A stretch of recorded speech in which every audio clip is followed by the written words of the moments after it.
네, 안녕하세요. 저는 작가 정재경입니다.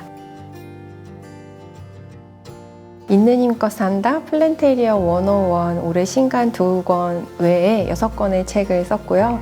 그리고 초록생활연구소는 자연을 잃어버린 현대인들에게 생태 감수성을 회복해서 인생을 조금 더 풍요롭게 사실 수 있게 식물 인문학을 강연하고 교육하는 연구소입니다. 식물을 키우게 된 계기는 저희 아들이에요. 저희 아들이 팔싹둥이로 태어났는데 아이들이 빨리 태어나면 호흡기 기관이 조금 약하다고 해요. 그래서 저희 아들이 자라면서 계속 기침부터 시작하는 그런 아이였는데 10살 되던 해에 미세먼지 때문인지 코피도 많이 나고 기침도 많이 나고 해서 이 문제를 해결하려면 어떻게 해야 되나 고민을 하다가 식물을 만나게 되었고 실내 공기정화 식물 200여 종을 키우고 관찰한 이야기를 또 책으로 쓰게 되었습니다. 사실 실내 환경은 식물이 자라기는 사실 굉장히 혹독한 환경이에요. 그런데 그 와중에서도 잘 자라는 식물들이 있는데 저는 스킨답서스를 항상 추천해드려요. 스킨답서스는 실내에서 키우기 가장 쉬운 식물이거든요. 운동을 한 개만 해야 된다고 하면 스쿼트를 해라 이런 얘기도 많이 하시잖아요. 식물을 하나만 키울 수 있다면 스킨답서스 똑같이 스스 들어가잖아요. 그래서 스킨답서스를 권해드리고 싶고, 그리고 두 번째로 또 권해드리면 스파티필룸이라는 식물이 있어요. 스파티필룸이라고도 불리는데 이 식물도 추천해드리고 싶고요. 한 가지 더 권해드린다면 홍콩야자도 잘 자라요. 아기가 손을 이렇게 쫙 편 것처럼 되게 귀여운 잎을 가졌어요. 걔도 추천해드리고 싶습니다. 너무 많아요. 저는 식물이 제게 종교와 같다고 표현할 때도 있는데요. 처음에는 그냥 몸의 건강을 위해서 미세먼지를 제거해보자 라는 어떤 실용적인 목적으로 식물을 살아있는 생명체라고 바라보기보다는 그냥 가구나 공기청정기 같은 개념으로 접근을 했었어요. 근데 어느 날 그 벵갈고무나무였거든요. 아주 작은 새잎이 반짝반짝하게 연두색으로 나오는 걸 봤는데 그때 그 기분이 너무나 강렬했어요. 이렇게 좀 추운 겨울 정도였는데 이럴 때도 이렇게 작은 잎을 틔워내면서 애를 쓰는구나, 뭔가 있는 힘껏 이렇게 살려고 하는구나 라는 느낌을 받았고, 이렇게 작은 애들도 이렇게 열심히 살으려고 하는데 나는 얘들보다 훨씬 더 큰데 나도 뭔가 열심히 살아야 되지 않을까 라는 어떤 각성이 있었던 것 같아요. 깨어나는 이런 느낌이 있었는데 나중에 생각해보니까 그 식물이 가지고 있는 생명력에 감흥했던 것 같아요. 그러면서 살아있는 것들의 소중함을 더 알게 됐고, 최근에 최재천 박사님의 책들을 읽게 됐는데 이게 바로 생태 감수성이구나 라는 거를 깨달았어요. 우리는 살아있는 것들과 소통하는 방법을 잃어버렸어요. 생태 감수성을 잃어버렸다라고 표현하는데, 생태 감수성을 왜 깨워야 되냐면 우리는 다른 생명체를 이해한 것만큼 그 생명체와 나에 대해서 이해할 수가 있어요. 생태 감수성을 잃어버린 상태에서는 나에 대한 소중함도 잘 못 느끼고 지낼 수 있는 거죠. 이런 변화의 시작이 저에게는 식물이었습니다. 식물 여럿이랑 같이 살다 보니까 식물이 그냥 저는 식물한테 물을 줄 뿐인데 24시간 동안 베풀어 주는 게 너무 많구나 라는 생각을 하게 됐어요. 요즘 말로 표현해보면 가성비가 너무 좋은데? 이런 생각을 하게 된 거예요. 그냥 물만 주면 산소도 주죠, 음이온도 뿜어주죠, 초록색으로 생명력도 주죠, 너무 많은 걸 주는 거예요. 이렇게 좋은 거를 많은 분들과 함께하는 방법은 뭐가 있을까라고 생각을 하다가 저는 그 직장 생활을 잡지사 에디터로 시작을 했어요. 저에게는 글이라는 도구가 조금 더 익숙해서 그러면 글을 써보자 라고 생각을 하게 됐고, 한 권, 두 권 쓰다 보니 6권이 되었습니다. 글로 소통을 하는 것은 다른 매체와 또 다른 것 같아요.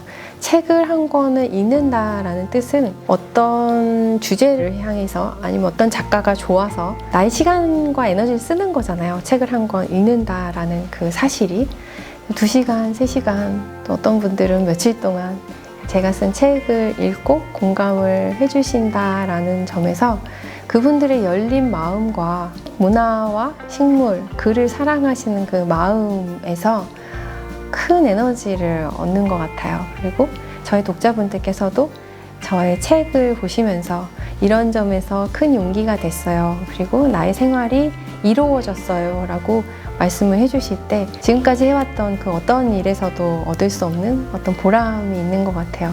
그 점에서 독자분들 한 분 한 분이 밤하늘에 떠있는 은하수처럼 그렇게 반짝반짝 해주신다고 느끼고 우리가 서로 좋은 영향을 주고받으면서 함께 성장하는 그런 기분을 느낄 수 있어서요. 세상이 이런 사람들로 가득하다면 얼마나 아름다울까 그런 꿈도 꿔봅니다.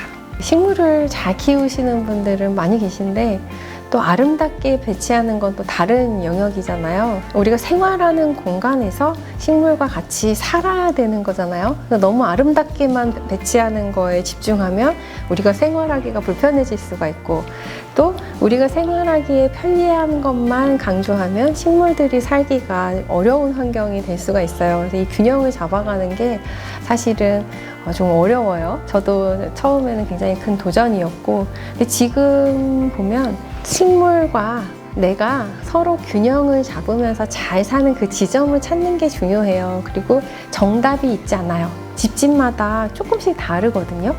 너무 재미있는 건 우리 집에서 잘 자라는 고무나무가 옆집에서는 죽을 수 있어요.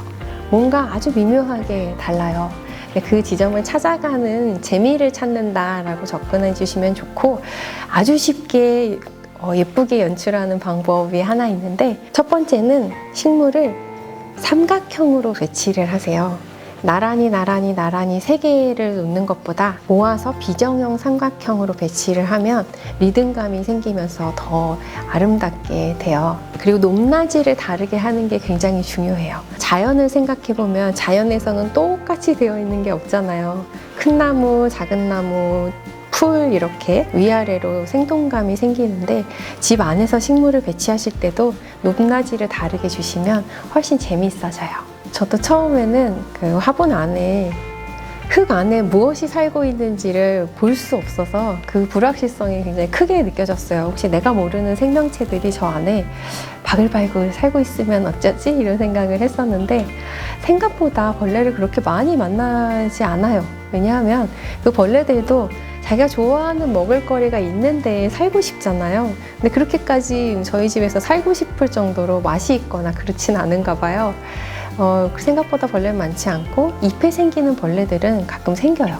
그런데 생기면 없애면 되고 그리고 내 식물과 나의 삶에 너무 불편을 주지 않는다면 저는 어느 정도의 벌레는 있어도 된다고 생각해요. 그게 자연이죠. 벌레도 있고 병도 있고 그렇지만 우리가 서로 균형을 잡으면서 서로 살아나갈 수 있고 그런 생각이 들어서 요즘에는 뭐 벌레를 잡는다거나 풀을 뽑는다거나 할 때도 마음이 살짝 불편함을 느낍니다. 제가 첫 책이 나오고 지난 6년 동안 전국 방방곡곡을 다니면서 식물의 좋은 점을 알리기 위해서 노력해 왔어요. 그런데 제게 궁금하신 것들이 거의 비슷하다라는 걸 알게 됐어요. 강연장에 갈 때마다 같은 질문을 해주신다라는 이야기는 더 많은 분들께 찾아가는 채널이 있어야겠구나라는 고민으로 이어졌어요.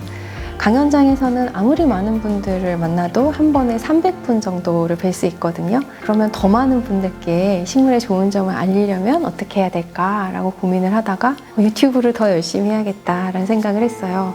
유튜브에서는 그래도 채널에서 조회수가 수천 번, 수만 번 이렇게 나오기도 하니까 이렇게 전달을 해드리는 게 더 빨리 더 많은 분들께 다가갈 수 있겠구나라는 고민이 있었고 직접 식물을 대상으로서 만나보실 수 있게 그럼 식물 판매점이나 아니면 식물 소매점 이런 것들로 연결해 볼 수도 있겠구나 라는 생각을 하게 됐어요. 요즘에는 그 고민을 2가지를 하고 있고 그걸 어떻게 구현해낼지 조금 더 좋은 컨텐츠로 만들어낼지의 디테일에 대한 고민들이 생기는 것 같아요. 앞으로 2025년에는 유튜브 채널과 식물 브랜드가 된 식물 이렇게 조금 더 많은 분들이 편하게 접하실 수 있게 그렇게 준비를 해보려고 합니다. 식물을 아직도 어렵게 생각하시는 분들이 많아요. 그리고 얘가 생명이다 보니까 죽으면 너무 가슴이 아픈 거죠. 근데 저는 긴 인생에서 어차피 우리는 죽음을 피할 수가 없잖아요. 만날 수밖에 없고, 죽는 게 무서워서 식물을 안 키우기에는 식물 키우는 게 훨씬 좋은 점이 많아요. 그리고 모든 생명체를 다 살리실 수 있는 건 시인밖에 없다고 생각합니다. 그러니까 어렵고 약간 무섭더라도 식물을 한 개씩, 두 개씩 이렇게 키우다 보면 또 익숙해지거든요. 식물 키우기는 운전하고 비슷해요. 익숙해지면 누구나 다 할 수 있어요. 저는 양치질 하는 사람이면 누구나 다 식물을 키울 수 있다고 믿고 있는데요. 한 개씩, 두 개씩 시도해 보셨으면 좋겠다. 그리고 식물을 안 키우는 것보다 한 개라도 두 개라도 키워보시는 게 몸과 마음, 생각, 건강에 큰 도움이 됩니다. 그래서 저는 아직도 안 키우는 분이 계시다면 오늘 당장 바로 시작해 보셨으면 하고 말씀드리고 싶어요.